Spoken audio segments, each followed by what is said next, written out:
Jérémie, who's one of the founders of Café Zoe along with Viraf and me, we've been friends for a long time and we were thinking of doing something together. I've lived in a few places around the world and I've always dreamt to have my own restaurant and bar. And we all had those drunken night out where we're like, oh, if it was my place, I would have done so and so and so, and the food would be like this and that. So Jérémie came and looked at the property and he called me and he said, you've got to come and check this out.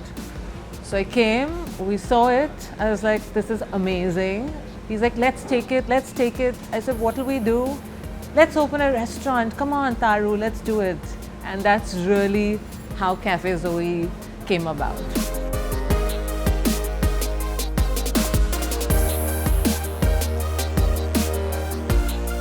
We like that whole European pin-up kind of vibe. So we were looking for a female European name and we got ourselves books for baby names and we went online looking for names. So it took us a while to finally decide on the name.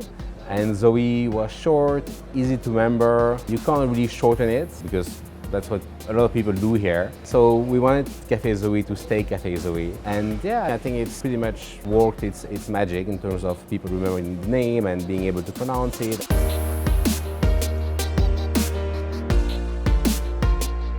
I've been a chef now over 16 years. I've worked with quite a few well-known restaurants in the city and outside of the city also. Around the time when Zoe was happening, we were actually consulting. That's how we came on board initially. And then I decided to stay on and become a partner. This used to be a silk mill and we wanted to keep the heritage of what it was. I mean, that's very important to us. We didn't want to tamper with that structure too much. It came with these northern lights. One of the things that we loved about the space, even when we saw it in its, ramshackle, rundown state, was the natural light that came in. So we've tried to maintain as much of that as possible. We've kept the flooring original. We didn't change the flooring. So we've tried to keep that industrial look, but yet bring in a warmth so people feel like they are at home. The menu at Zoe is very, very simple. It's comfort food, easy eating, European style, just like home food would be in Europe. At the restaurant, I'm one of the biggest fans of the burger we have here, the tenderloin burger. We do some great steaks. We do a lot of homemade pasta. The pappardelle that we do is really, really popular. Among the drinks, we have a black grape kyprioshka, which is very popular. Also a guava spice, a mocktail, but on the lines of a Bloody Mary, but made with guava juice.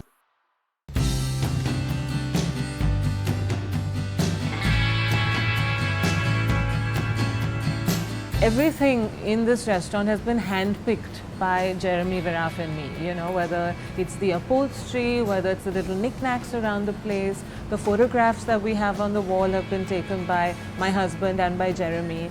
So it's very personal. It's like you would do up your own home. That's how we've tried to keep the vibe of Café Zoe going. We didn't want it to be come and order and as soon as you're finished, you're going to be presented with a bill. We wanted people to feel comfortable. We wanted it to feel like a home, almost like an extension of their living room. If they wanted to spend 6 hours here, not a problem for us. We also wanted to have a place where people could come, enjoy a quality meal, but in a beautiful environment. Zoe basically just keeps evolving through the day. So we go from a very quiet morning, breakfast mornings, into a very busy lunch, and then it calms down again into a little cafe-esque kind of thing, and dinner, and then later in the night it just turns into this raging party space. And then back again at 7:30 in the morning. It's as calm as, the morning can be. The evolution, I think, is the interesting part of the restaurant. One Friday night, Jérémie was DJing, I was standing with him, we were having a drink, and we looked out and the restaurant was packed from top to bottom. I don't know, there must have been like 400 people in there and everyone was having an amazing time. And it was just this moment where we just felt so proud. We were like, this is something that all three of us have done. We've made this, this is ours. And it was just such a great feeling to just look at that and to just see that. I think for me, that's one of the best memories I have of the place.